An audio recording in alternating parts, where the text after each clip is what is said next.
Casanova.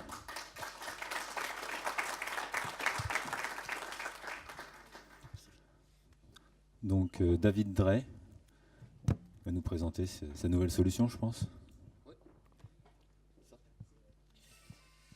Oui, bonjour. Ça, c'est pour... Bon, bonjour. Casanova lance... Oula, oula, qu'est-ce qui se passe là? Donc Casanova, pour ceux qui ne nous connaissent pas, Casanova va fêter cette année son 15e anniversaire. Ouais, ça ne nous rajeunit pas. Casanova équipe en France environ 60 000 logements, plutôt des logements collectifs, plutôt des logements neufs. Voilà, c'est un peu la coloration de notre activité. On les équipe en réseau de communication et en infrastructure très haut débit. C'est-à-dire que Casanova était à l'origine des tableaux de communication sur le marché depuis 2003. Et depuis maintenant presque 8 ans, nous faisons également des colonnes fibre optique d'immeubles pour amener le très haut débit dans les logements. Depuis l'an dernier, nous avons développé une marque qui s'appelle Casanova Connected, qui propose une solution Smart Home dédiée au logement collectif, plutôt au logement collectif. Voilà. Nous l'avons développé notamment en collaboration avec Olivier Granon qui nous supporte techniquement et qui partage un petit bout de nos locaux à Champs-sur-Marne où nous avons un magnifique showroom que vous pouvez venir visiter régulièrement. Alors cette solution Smart Home, on l'a voulu une solution totalement ouverte. Décidément. Ça ne veut pas s'arrêter. Une solution totalement ouverte qui va répondre à un certain nombre de contraintes. D'abord, pour les promoteurs immobiliers, il faut régler une contrainte économique. C'est-à-dire que pendant longtemps, la domotique était considérée comme une solution extrêmement chère et peu abordable. Et pour ça, je crois que le principe qui est développé assez régulièrement par la profession de domotique ready ou pour d'autres de ready to service est quelque chose de fondamental. L'idée est de proposer aux constructeurs une prédisposition du logement qui soit suffisamment légère et maligne pour que l'ensemble des possibilités de domotique puissent s'exprimer. Donc on va proposer aux promoteurs immobiliers en gros une prédisposition minimale qu'on va développer là, qui va coûter exactement 430 € installés. Avec un billet de 430 €, le promoteur va pouvoir vendre un certain nombre de packs domotiques qui va profiter de cette prédisposition. Et l'idée est de renverser complètement le concept et de proposer aux promoteurs immobiliers non pas de faire de la domotique un centre de coût, mais d'en faire au contraire un centre de profit. C'est-à-dire que pour lui, ces différents packs pourront être vendus post-équipement en TMA ou bien vendus dans la vie du logement directement par un réseau de domoticiens qui serait averti de l'existence de cette prédisposition. Troisième point, organiser le marché avec une chaîne de valeur raccourcie. Ce qui tue trop souvent nos solutions d'innovation, c'est qu'il y a un empilement de marge qui est absolument désastreux et qui tue la plupart du temps l'innovation. Pour ça, on va proposer notamment de scinder la solution en deux parties. Une partie de prédisposition qui va être traitée par l'électricien dans les travaux, comme on installe un réseau de communication, puis de faire intervenir un réseau d'experts qui va venir dans un second temps profiter de cette prédisposition et apporter la plus-value. Tout ça pour que le coût reste maîtrisé pour le maître d'ouvrage et que le client puisse payer exactement ce dont il a besoin. C'est-à-dire à chacun sa domotique, le client ne paye que les fonctions dont il a besoin. Un client qui est obnubilé par la sécurité n'est pas le même que celui qui veut du multimédia dans tout son logement. Donc l'idée, c'est justement de ne dépenser que ce dont on a envie, ce qu'on est capable de payer. Alors de quoi on parle en termes de prédisposition? Alors Casanova rentre dans le monde du smart home à travers... Il ne veut pas rester slide là.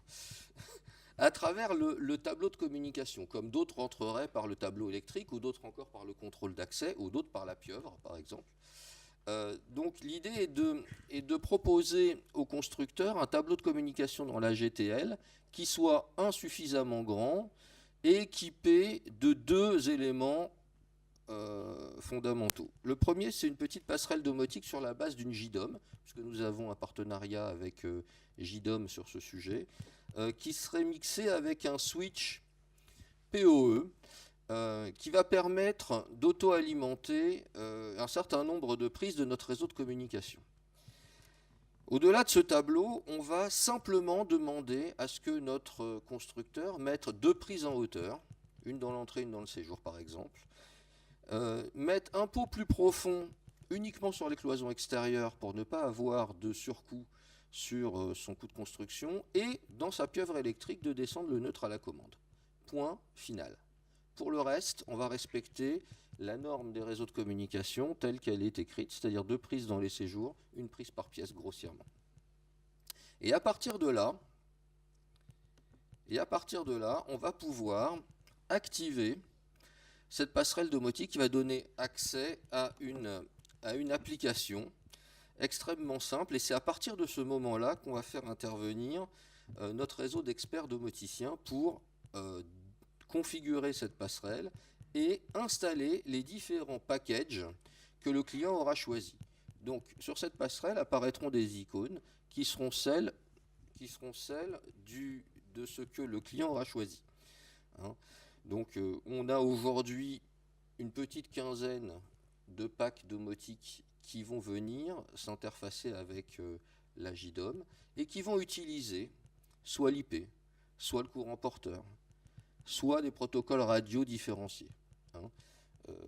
Donc aujourd'hui, notre solution est parfaitement ouverte. Un certain nombre de produits du marché, ou la plupart qui sont eux aussi ouverts, peuvent s'interfacer avec la solution sans qu'on soit enfermé ou qu'on enferme le client dans un système propriétaire.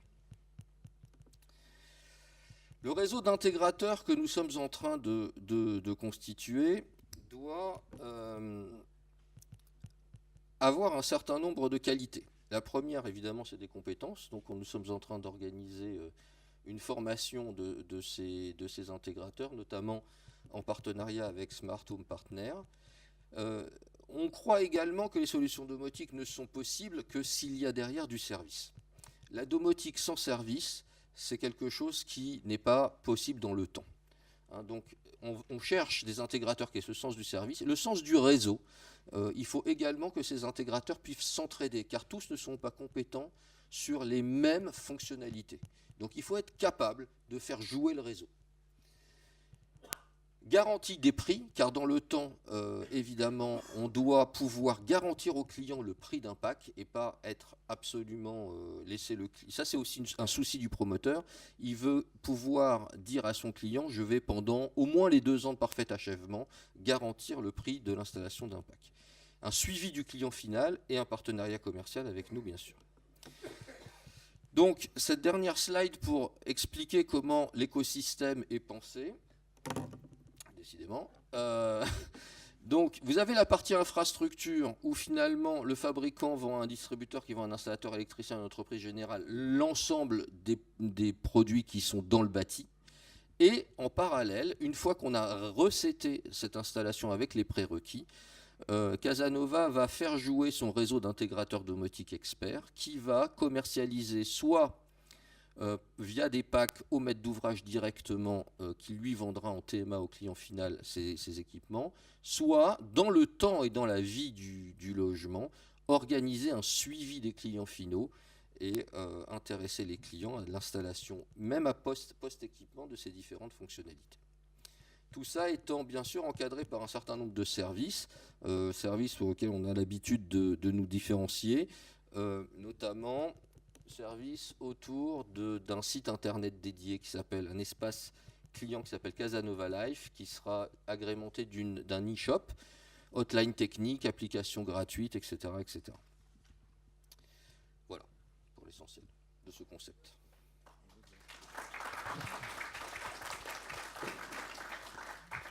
Donc vous l'avez vu, la présentation a été un peu plus longue, j'ai laissé parce que je savais que ça demandait un poil plus de précision sur les canaux, sur les types de packs qui étaient présentés. Donc on a un peu moins que 5 minutes quand même de questions. Quelles sont-elles ?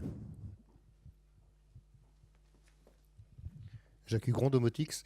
Tu nous parles de service, donc c'est un service mensuel par abonnement ou c'est un achat de pack? Alors, c'est pas à nous de. Alors, nous fournissons un service de support d'information ou de support technique. Après, la vente de services, c'est pas à nous de le faire. Nous sommes fabricants. Donc l'idée, c'est au contraire de bâtir un réseau d'intégrateurs domotiques qui, eux, sont fournisseurs de services, qui, eux, vont facturer du service, qui, eux, vont créer de la récurrence. L'idée, c'est ça. Donc aujourd'hui, au mois de novembre, nous avons fait une première réunion avec environ 30 intégrateurs domotiques qui ont été intéressés pour adhérer à ce concept. La plupart d'entre vous y étaient d'ailleurs. Merci. Et nous allons en février faire une deuxième session où là nous allons faire des ateliers où nous allons mettre en œuvre notamment la configuration de la JDOM, puis un certain nombre de packs pour valider ensemble un certain nombre de coûts que nous allons pouvoir communiquer aux maîtres d'ouvrage. Voilà. Et nous travaillerons ensemble. L'idée est de créer un écosystème autour de la domotique collective qui permette d'avoir une approche qui soit peu coûteuse, qui soit évolutive, ouverte, et dans un fonctionnement en réseau, en réalité. Ça répond à la question. Y a-t-il des questions? Moi, j'ajouterais juste une chose quand même sur ce produit, on va dire, c'est que là, ça a vraiment joué l'AFFD, c'est-à-dire que CASA est membre depuis déjà quelques années. Vous avez des intégrateurs de l'AFFD qui ont été questionnés, il y a des remontées, il y a des partenaires d'études de l'AFFD qui ont participé au projet. Enfin, là, ça commence à devenir quelque chose où un vrai réseau d'entraide, de développement avance. On essaye d'avoir une démarche un peu collaborative, en réalité. Bonjour, Marie-Laetitia, intégratrice en Bretagne. Vous êtes déployée où aujourd'hui Alors, cette solution a commencé à être prescrite l'an dernier. Aujourd'hui, nous avons un certain nombre d'opérations dans les tuyaux, notamment une grosse opération avec Cogedim à Nantes de 500 logements, dont 350 seront domotisés de base et d'autres en option. Nous travaillons également avec le groupe Eiffage Immobilier sur ce sujet ou avec le groupe franco-suisse. Voilà. Après, nous travaillons aussi avec Vinci Immobilier. Donc aujourd'hui, notre équipe de prescription pousse cette solution comme une solution de service plus haut de gamme par rapport à nos infrastructures de communication de base. Mais aujourd'hui, voilà, c'est ça les perspectives de cette année notamment. D'accord, merci. C'est quand même bien une voix féminine dans la domotique. Hein. Absolument. Et en Bretagne, il n'y en a pas encore de représentants, donc vous êtes la bienvenue, bien entendu. Bonjour Sébastien, intégrateur sur le côté de Montpellier. Ma question, c'est d'un côté pragmatique. Au point de vue des bureaux d'études et architectes, est-ce qu'ils voient d'un bon oeil qu'on commence à prendre de plus en plus de place dans la GTL ? De toute façon, vous n'êtes pas sans savoir que depuis le mois d'août, il y a une nouvelle norme. Cette nouvelle norme prévoit dans l'ETL, dans l'espace technique logement, qui d'ailleurs est un tout petit peu plus profond, prévoit que le réseau de communication doit avoir une zone attenante dédiée aux équipements techniques. Donc, tableau de communication plus zone attenante, de toute façon, ça fait au minimum un tableau 5 rangées. Donc, qu'on soit 5 ou 6 rangées, ma foi, on a la place largement de façon tout à fait... Ce qui va coûter, c'est pas le vide qu'on va remplir, parce que de toute façon, dans l'ETL, il y a plein de vides. Ce qui compte, c'est ce qu'on va mettre dedans. Donc l'idée, c'est de mettre un minimum au départ et de le remplir au fur et à mesure des besoins. Donc c'est pas un souci. Non, c'est pas du tout un souci. Les bureaux d'études et les architectes, pour eux, c'est pas un problème. En revanche, cette solution nécessite, alors ça c'est un point important, nécessite qu'on y travaille en amont. C'est-à-dire que le travail des bureaux d'études ou des conseils domotiques est fondamental. On l'a notamment vu avec François à plusieurs reprises. Si l'opération n'est pas travaillée en amont, c'est la porte ouverte à ce qu'on puisse rien faire derrière. Évidemment, on ne peut pas compter sur l'entreprise générale ou l'électricien pour laisser un travail propre et accessible, on va dire. Donc il faut absolument qu'il y ait un suivi. Deuxième point, et j'en discutais avec Benoît d'ailleurs à midi, je pense qu'il a raison, fondamentalement, il faut mettre dans la boucle l'intégrateur au départ. Ça, c'est assez fondamental. Et malheureusement, les maîtres d'ouvrage ne nous laissent pas forcément libres de ça. C'est pas encore dans leur culture de séparer les lots. Donc ils ont un lot électrique, pour eux tout rentre dedans. Malheureusement, il y a un titulaire d'un lot. Et ça, c'est je crois, un lobbying qu'il faut faire pour expliquer aux maîtres d'ouvrage qu'il faut absolument séparer l'infrastructure de la configuration. C'est des choses, c'est des métiers différents. Vous, domoticien, vous n'allez pas tirer des câbles, ou peu. En revanche, l'électricien, lui, ne maîtrise pas un PC. Bon, je le fais rapide, mais c'est un peu la vérité. Bonjour, Bruno Napoli de Crica. Je voulais savoir, parmi tous les intégrateurs qui utilisent votre solution, quel est le taux de professionnels qui arrivent à vendre aux particuliers, finalement, au bout du compte, qui arrivent à vendre de la maintenance et du contrat de service et qui arrivent à faire du récurrent? Trop tôt pour vous répondre. La solution est tout à fait toute neuve, Ouais. donc je ne sais pas encore. Est-ce que vous pensez, est-ce que vous avez un bon espoir? Est-ce que vous êtes sûr? Est-ce que vous avez mis en place des systèmes qui vont permettre à vos intégrateurs de pouvoir vendre facilement du récurrent? C'est un petit peu compliqué aujourd'hui aux professionnels de vendre du récurrent. Oui. Ce dont on a l'habitude, c'est de suivre les acquéreurs. C'est-à-dire que chez Casanova, depuis toujours, dès que la solution est un tout petit peu haut de gamme, on accompagne les acquéreurs. Il nous arrive de faire des réceptions d'appartements. On l'a fait maintes fois avec Vinci Immobilier ou avec Cogedim, où on expliquait aux gens à quoi servait leur réseau de communication, comment ils centralisent une box, comment ils pouvaient brancher un home cinéma sur DRJ, etc., etc. Et on entretient avec eux une relation à travers cet espace Casanova Life. Il faut profiter de cet espace-là pour pouvoir faire jouer notre réseau. Maintenant, est-ce que le réseau va être capable de fabriquer des services pour accompagner les particuliers? On va voir ça. Mais je pense qu'on peut y travailler ensemble. Mais on en reparle l'année prochaine. Ou tout à l'heure, si vous voulez aller plus loin dans l'échange au premier étage. On va très vite enchaîner parce que là, on a pris plus de temps que prévu. Il y a encore 2 minutes de marge avec